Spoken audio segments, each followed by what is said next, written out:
recordamos que esta secuencia del transcrito, en el caso de eucariotas, porque vuelvo a repetir, estos mecanismos que vamos a revisar corresponden exclusivamente a células eucariotas. O sea, este proceso del que vamos a platicar solamente ocurre en células eucariotas. ¿Por qué solo en células eucariotas, Diego?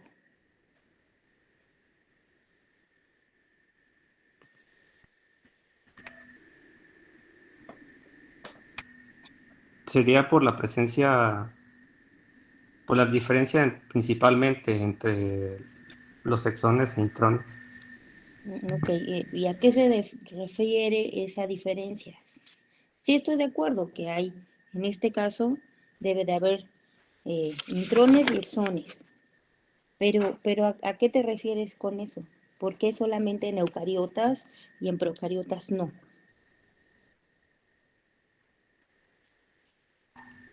No, no sabría decir, doctora. Okay. ¿Qué es un intrón y qué es un exón? Los, los, los exones son las que codifican. Entonces vamos a ponerle nombre. Son secuencias codificantes, porque no son, pues, ¿qué son? No sabemos qué son, sí suena como que muy aleatorio, puede ser cualquier cosa, ¿no? Son secuencias codificantes. Y si dices secuencias codificantes, ¿a qué te refieres, Diego?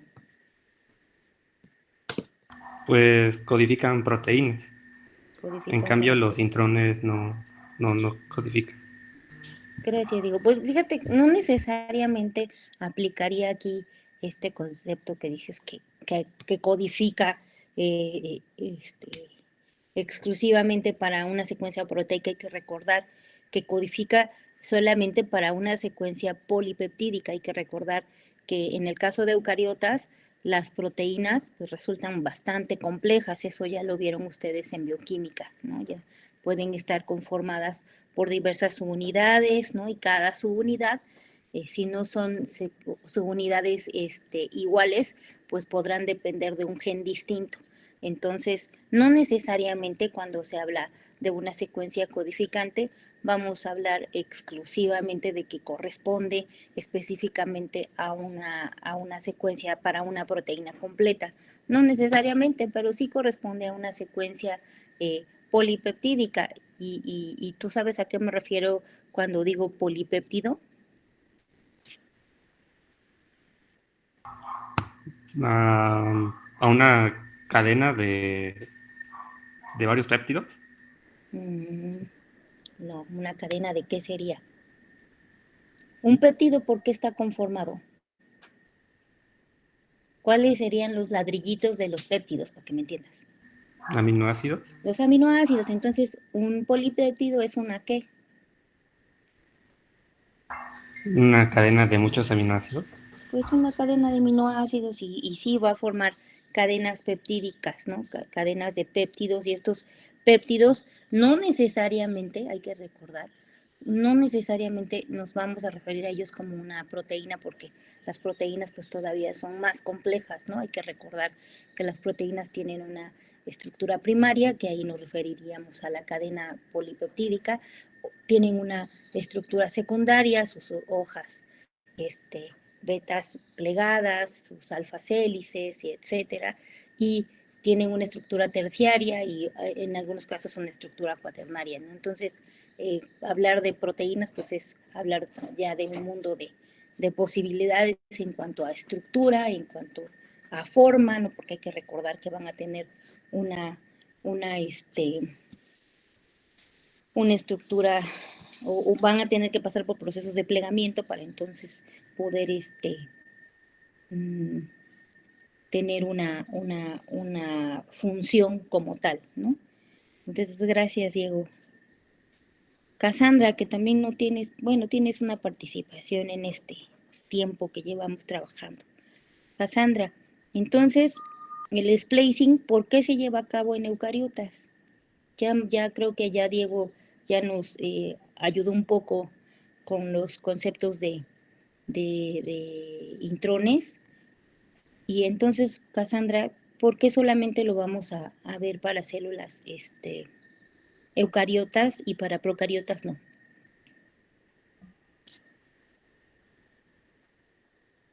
Si estás, ¿no? Aquí ya te puse Sí, asistencia. sí. Bueno, pues yo igual había leído sobre el splicing y como había dicho Diego, era el proceso en el cual los intrones iban a ser escindidos y los exones se iban a unir para poder generar un ARN mensajero maduro. Uh-huh. Entonces, bueno, no sé si esté en lo correcto, doctora, pero yo dentro de lo que había leído ayer, había visto, le digo, no sé si está en lo correcto, pero había visto que también se ha descubierto que este proceso de splicing se ha visto en procariotas y también en bacteriófagos. Sí, pero en menos En menos frecuencia. frecuencia, en menos frecuencia. ¿Por qué?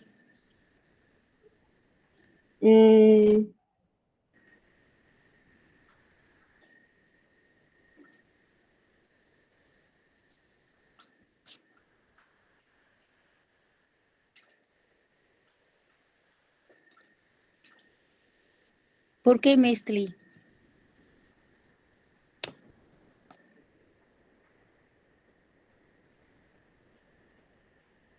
Sí estás porque aquí tengo asistencia. Sí, doctora. Sí.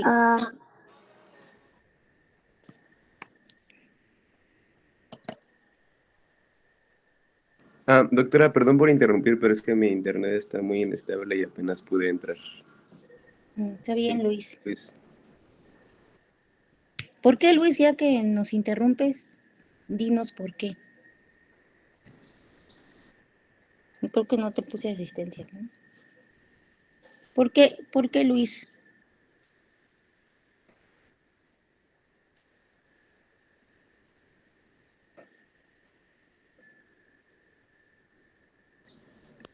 pues para empezar, bueno, yo había leído que el DNA de los genes procariotas de proteínas se puede considerar formado por un exón único, sin intrones. Y bueno, básicamente este proceso, bueno, por lo que leí, es que se trata de, de ARN, ¿no? Y más que nada con el ARN mensajero. Entonces, Pero las células procariotas también producen RNAs mensajeros. ¿Por qué ocurre este mecanismo principalmente en células eucariotas? ¿Cuál sería la característica que tienen los, los genomas Doctora, eucariotas? Doctora, Sí, soy Rosemary. Cassandra otra vez. Sí, Cassandra. Yo le iba a comentar, bueno, según lo que está diciendo, ¿no será porque pues en las procariotas no vamos a encontrar los intrones? Entonces, ¿por qué? Sí, ¿por qué Entonces, con menor, con menor, con menor frecuencia? ¿Por qué? Con mucho menor. ¿Cuál es la característica primordial de los genomas eucariotas que hace que este mecanismo sea tan importante en eucariotas? Y además hay otra cosa importante, ¿no? Los RNAs que participan, Rosemary, estoy todo el chisme.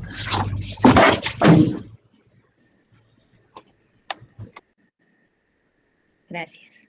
Entonces, ¿cuál es la característica? ¿Alguien que quiera que yo no lo atormente para preguntarle? Aquí está mi chat ya listo para ver quién quiere ayudarnos con ese conflicto emocional.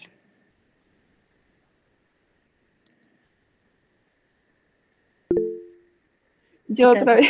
¿Otra vez Bueno, tú? es que me quedó la duda. Entonces, ¿no sería porque pues en las mismas eucariotas tenemos una variabilidad menor en las proteínas? A comparación de que en las eucariotas vamos a encontrar una gran variabilidad de proteínas. A ver, otra vez. ¿En procariotas qué dijiste? Bueno, eucariotas. No puse mucha atención, por favor. Que en las eucariotas tienen una variabilidad en las proteínas. Una variabilidad. Ajá, o sea, porque igual, bueno, había leído que podemos encontrar hasta 150,000 tipos de proteínas. Ujú. O sea que va a haber mayor diversidad o mayor número de proteínas en una célula eucariota, ¿no? En un tipo de célula Ajá. eucariota. Ujú. Y en procariotas no vas a encontrar esa diversidad. ¿A eso te refieres? Ajá, pues, tal vez no, o sea, tal vez sí haya variabilidad proteica, pero no en gran medida como lo es en las eucariotas. En Bueno, yo eucariotas, digo, en eucariotas sí vas a encontrar una supercolección de proteínas con ciertas características. Algunas dependerán obviamente de las modificaciones post-traduccionales, y ahí es otra de las cosas que vamos a platicar terminando el proceso de traducción. Pero la pregunta en la que yo me estoy centrando, sí tienes razón en eso, que hay mayor diversidad en eucariotas, pero eso no responde la pregunta que yo estoy haciendo. Ahorita ya, esto que acabas de comentar, lo vamos a ver en modificaciones post-traduccionales, vamos a ver que para eucariotas existen ciertas modificaciones post-traduccionales. Hay que recordar además que en eucariotas van a encontrar organelos que en procariotas no van a tener, ¿no? Entonces vamos a ver ciertas características de las proteínas para células eucariotas que hacen que en cierta manera haya diferencia entre estas estructuras proteicas. Pero bueno, Shirel, por favor. Sí, doctora, pues yo quería mencionar que esta diferencia de por qué solo ocurre en eucariotas, pues es justo lo que decía mi compañero, ¿no? En los genes procariotas se cree que es un exón único. Y si Ujú. recordamos, en los genes eucariotas sabemos que las secuencias codificantes son solamente de un 3 a un 6%. O sea, es la minoría de todo el ADN. Justo por eso necesitamos de este proceso de maduración para extraer eso que es lo que va a codificar nuestra macromolécula final. Sí, Shirel, eso responde nuestra pregunta. El genoma eucariota principalmente está compuesto por secuencias de ADN no codificante, principalmente. O sea, hay muchísimo, o sea, más del 90% del DNA que conforma el genoma eucariota corresponde a secuencias de ADN no codificante. Y estas secuencias de ADN no codificante entonces podrán integradas o podrán estar metidas, para que me comprendan, dentro de una secuencia de un gen, o sea, un gen eucariota. Entonces no va a estar conformado, como comentaban Cassandra y creo que Diego, no sé si fue Diego, que decía que en procariotas están conformados por un exón único, es decir, una única secuencia que va a contener la información. Hay que recordar que no necesariamente ese único exón contendrá la información solo para un producto proteico. En el caso de procariotas, si recuerdan, como en el caso del modelo del Operón, en esa región estructural podría estar codificada la información para diversas proteínas, ¿no? En esa misma secuencia, cosa que no ocurre en los genes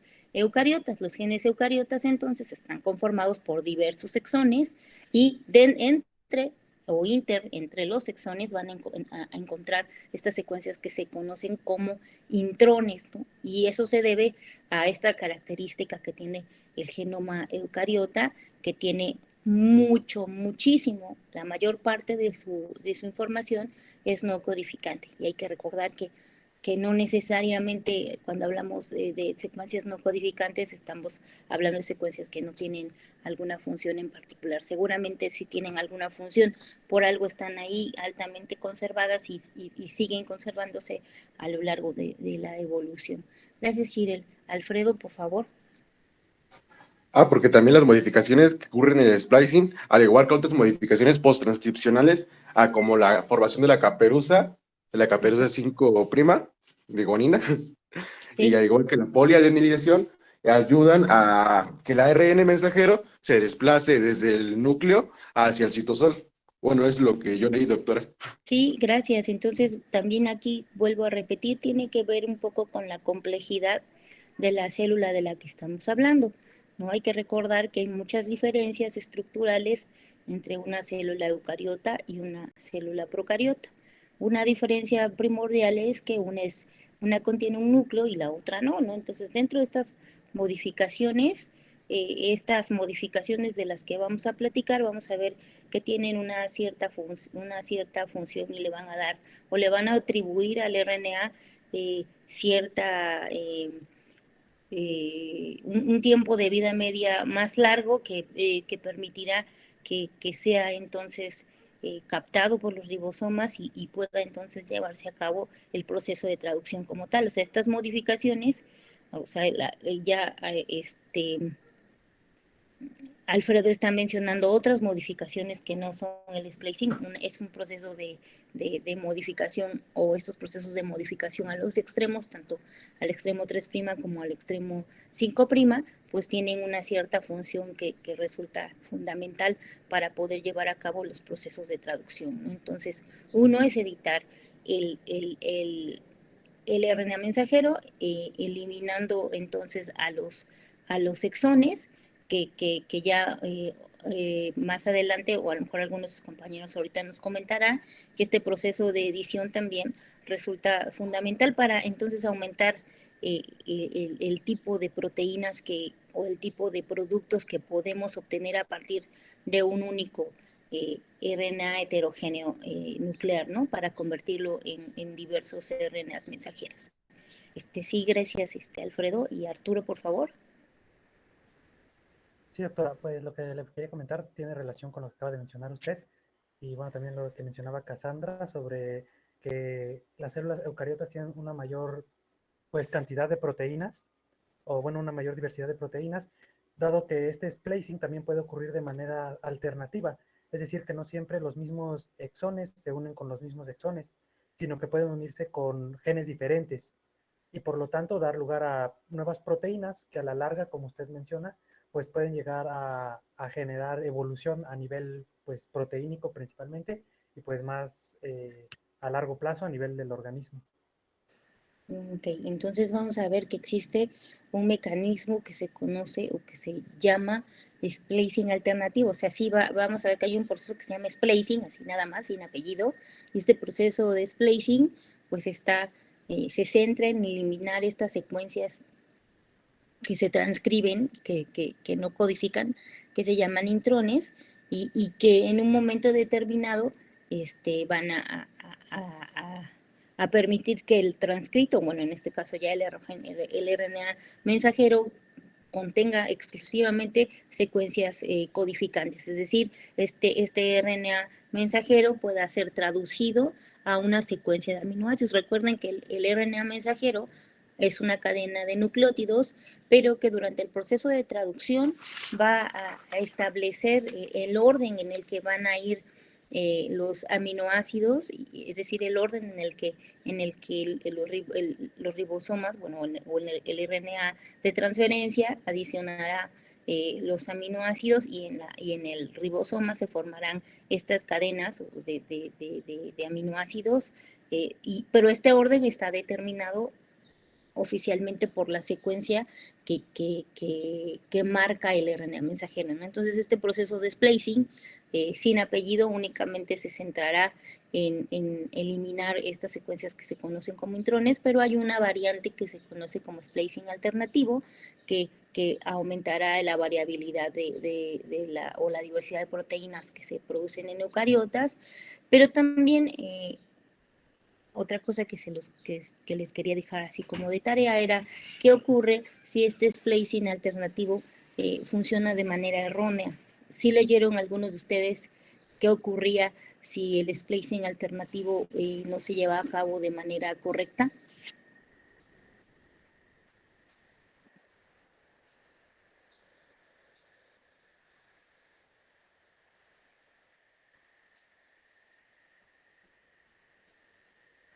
Pues podía haber una progresión a cáncer. Exactamente. En general esto puede ocurrir porque si recuerdan las maquinarias de las maquinarias que van a llevar a cabo este proceso de splicing, estos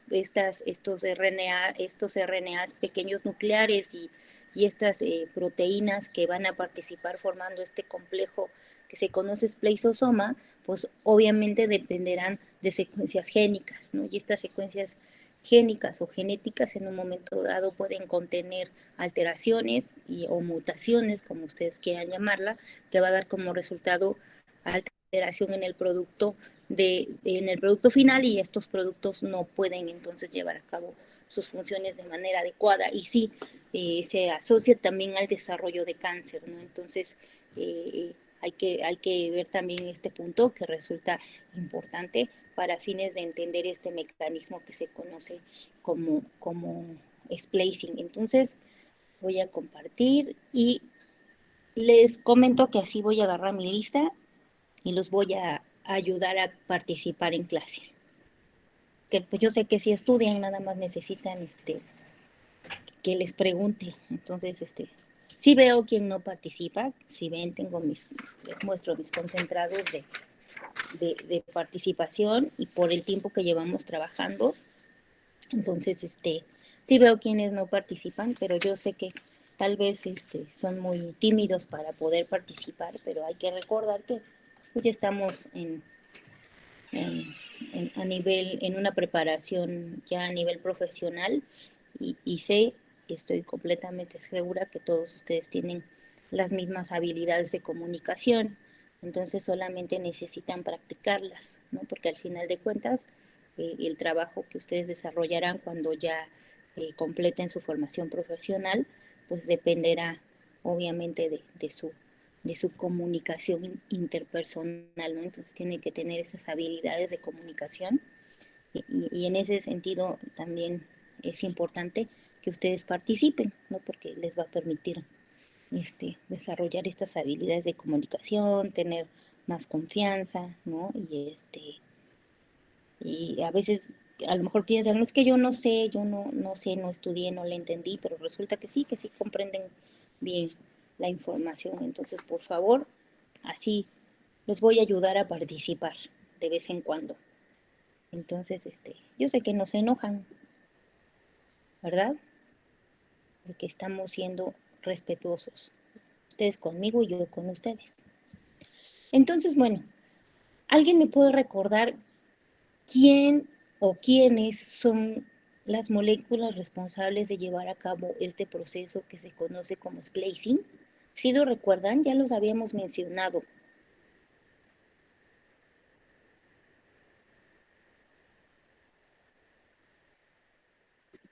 Ahora ya los vamos a ver, aunque sea uno por uno.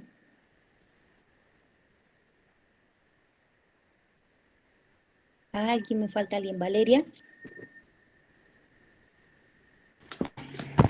Sí, doctor, es que yo tenía dos respuestas de las preguntas de hace ratito. Pues La primera era de ya. por qué solo pasaba en las células eucariotas y la segunda era lo del empalme alternativo cuando tiene errores. Entonces, ¿las puedo responder? Sí, por favor. Bueno, de la primera era porque en las células procariotas los transcritos de ARN ya están listos para hacer ARN mensajero y se va a traducir directamente en proteínas, o sea, va a ser como inmediato, al contrario de las células eucariotas que van a necesitar el empalme para crear una molécula de ARN mensajero que pueda traducirse a una proteína. O sea, en las procariotas es inmediato y en las eucariotas necesita el splicing para poder traducirse a una proteína. De hecho, hasta puede ser simultáneo, ¿no? O sea, ni bien se concluya la transcripción, puede comenzar la traducción. Esa es una de las peculiaridades de la transcripción, pues más bien dicho, de la traducción en procariotas. Sí, tienes razón. Por favor, continúa. Entonces, muchos de estos intrones, pues, necesitan la serie de catalizaciones que se va a llevar a cabo por el espliciosoma, o el sí, ¿no? Espliciosoma. Sí, espliciosoma. Y este espliciosoma va a formar varios complejos de ribonucleoproteínas nucleares. Y bueno, De ahí la segunda respuesta era del splicing alternativo, ¿no? Sí. Que hay, bueno, yo leí que este splicing alternativo va a modular la función de los genes importantes para la transformación tumoral. Entonces, literal, va a tener dos caminos. Si funciona mal, va a progresar al cáncer. Y si funciona bien, entonces va a llevar a estas células cancerígenas a su muerte celular. Entonces va a formar vasos sanguíneos en el tumor o en todo caso a la migración celular. Entonces, ya que llega, ya que progresa cáncer, también puede formar metástasis en ciertos tejidos cuando funciona mal. Y cuando funciona bien, a estas células cancerígenas, pues las elimina. Angiogénesis, decías, ¿no? Este proceso de formar vasos sanguíneos nuevos. Ajá, se llama angiogénesis. Se le denomina angiogénesis. Gracias, Valeria. Ahora sería Brenda, por favor. Ahora sí, la pregunta era cuáles serían las moléculas responsables de llevar a cabo este proceso de edición como tal. No, doctora, yo lo puse igual antes, justo para contestar la pregunta acerca de qué pasaba con la modificación del splicing alternativo. Okay. Yo le iba a decir, bueno, que había estado leyendo eso un poquito, y el splicing alternativo también podía inclusive actuar sobre el splicing normal, digamos, el que actúa a nivel de exones e intrones. Y pues lo que podía generar era cáncer, o también había leído que este splicing alternativo iba a estar muy ligado a los genes de la apoptosis. Entonces es, como lo mencionaba mi compañera Valeria, que pues podía llevarnos al cáncer, ¿no? Y también que estaba siendo investigado muy a fondo para poder diagnosticar y tratar de cierta forma la atrofia muscular espinal, y eso se me hizo muy interesante. Gracias, doctora, eso era. Okay. Gracias, Brenda. Arturo, por favor. Sí, doctora, yo sí le iba a comentar referente a la de cuáles son los componentes del esplasiosoma. Bueno, nos mencionan que son RNAs nucleares pequeños que tienen están conformados aproximadamente por un máximo de 200 nucleótidos y que se han distinguido por lo menos 5 tipos, que es el U1, U2, U4, U5 y U6. Y cada uno de ellos forman un complejo con por lo menos 7 subunidades proteicas. Y por lo tanto, al formar este complejo, se les conoce como ribonucleoproteínas nucleares pequeñas, y son las que forman el núcleo como tal del esplasiosoma. Y bueno, ya nos mencionaba el libro que van cambiando entre subunidades, y esto permite asegurarse de que van a hacer el corte en el sitio pues adecuado. Ok. Sí, gracias. Entonces, como verán, son una amplia diversidad, primero, de RNAs pequeños, estos RNAs pequeños nucleares que ya habíamos mencionado dentro de esta colección de RNAs que habíamos revisado al comienzo de este tema como tal.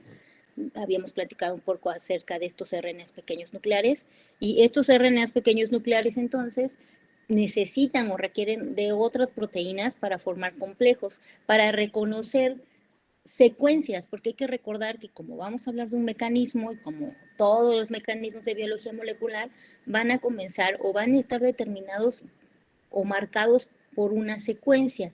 Sí, Alfredo, por favor. Yo iba a comentar lo mismo que dijo mi compañero Arturo, doctora.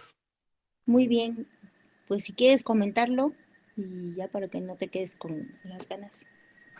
Pues lo que dijo mi compañero era que esas eran ribonucleoproteínas nucleares pequeñas, o también como se denominan U, y estas varían de U1 a U6. Sí, gracias. Entonces, esto si ven, es muy interesante la función de todos los RNAs que hemos revisado, y uno de ellos serían estos RNAs pequeños nucleares, que aunque son RNAs chiquitos y que los vamos a encontrar en el núcleo de la célula eucariota, tienen funciones muy importantes. Entonces, como les comentaba, entonces el splicing es un proceso de edición. Cuando se estudió esto de la transcripción, se dieron cuenta que el producto recién sintetizado, o sea, el transcrito recién formado o recién fabricado dentro del núcleo de la célula, resultaba muy largo, ¿no? Los que estudiaban esto vieron que el transcrito era bastante largo, ¿no? En comparación con el RNA que salía al citosol, ¿no? Entonces, la pregunta era, ¿por qué o a qué se debía que este transcrito, que esta primera molécula que se sintetizaba, no correspondía en tamaño a la molécula que salía y que se podía detectar en el núcleo? Hay que recordar que, si se acuerdan, yo les había dicho que hay una forma de analizar, o más bien la colección de todas estas moléculas transcritas en una línea celular en específico o en un tejido en particular, pues se le conoce como transcriptoma. O sea, hay quien se dedica a estudiar estos productos de expresión para, pues obviamente, entender el mecanismo de regulación y los mecanismos de síntesis de proteínas y